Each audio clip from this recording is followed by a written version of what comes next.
ये कहानी है तनाव के बारे में। इंसान तनाव में कोई भी काम अच्छे से नहीं कर सकता। पुराने समय की बात है, एक राजा अपने राज्य में राज्य करता था। उसका राज्य बहुत खुशहाल था और राज्य में धन धान्य की कोई कमी नहीं थी। प्रजा और राजा से अपना जीवन जी रहे थे। लेकिन एक वर्ष उस राज्य में अकाल पड़ा और पानी की कमी के कारण फसलें सूखने लगीं। ऐसी अकाल की स्थिति में किसान राजा को लगान नहीं दे पाए और इस वजह से राजस्व में कमी आ गई और धीरे धीरे राजकोष खाली होने लगा। ये सब होने से राजा का तनाव अब बहुत बढ़ गया था। वो हर वक्त सिर्फ यही सोचता कि राज्य का खर्च कैसे चलेगा। कुछ समय के बाद स्थिति सामान्य हो गई और अकाल का समय भी निकल गया। लेकिन राजा के मन में अभी भी अपने राज्य के लिए चिंता थी। राजा के दिमाग में अभी भी हर वक्त यही रहता कि अगर राज्य में पुनः अकाल की स्थिति आ गई तो क्या होगा।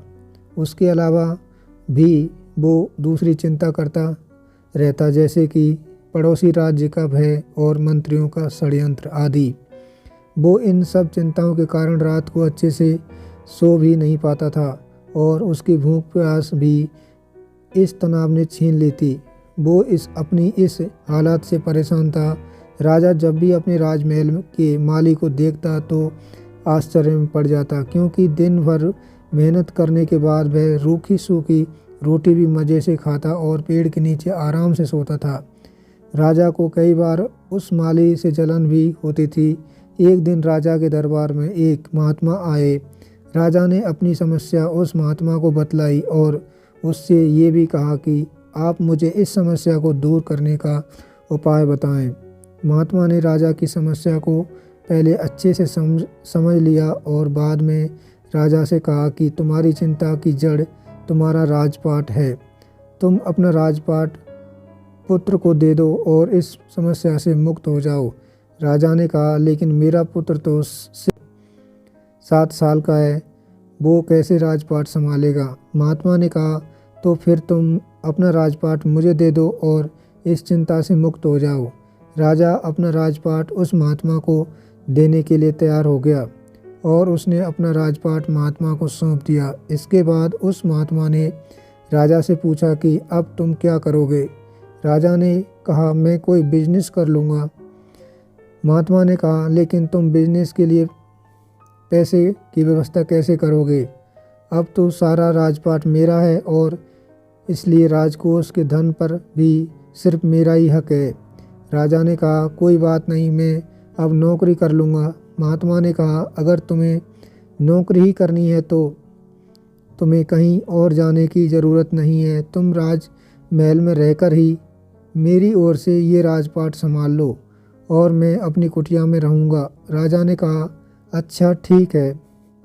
अब वो राजा महात्मा की नौकरी करते हुए राजपाट संभालने लगा और महात्मा अपनी कुटिया में चले गए।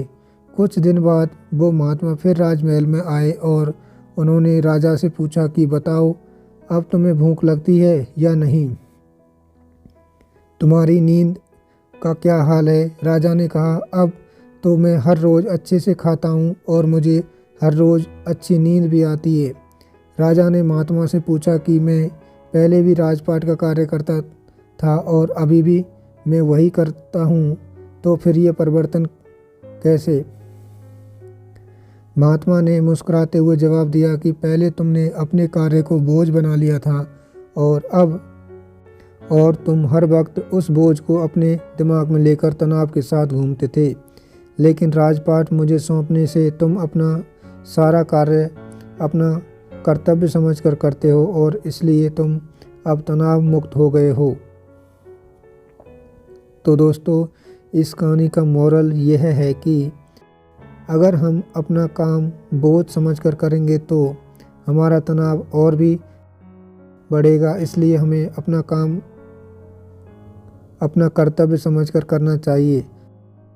अगर आपको हमारी स्टोरी तनाव मोरल स्टोरी इन हिंदी अच्छी लगी हो तो अपने दोस्तों के साथ शेयर कीजिए और कमेंट करके ज़रूर बताइए कि ये स्टोरी आपको कैसी लगी। और दोस्तों, आपने हमारी वीडियो को लाइक नहीं किया है तो वीडियो को लाइक कर दें, चैनल को सब्सक्राइब कर दें और अपने दोस्तों के साथ शेयर करना ना भूलें। तो दोस्तों फिर मिलते हैं अगली वीडियो में। जय हिंद, जय भारत।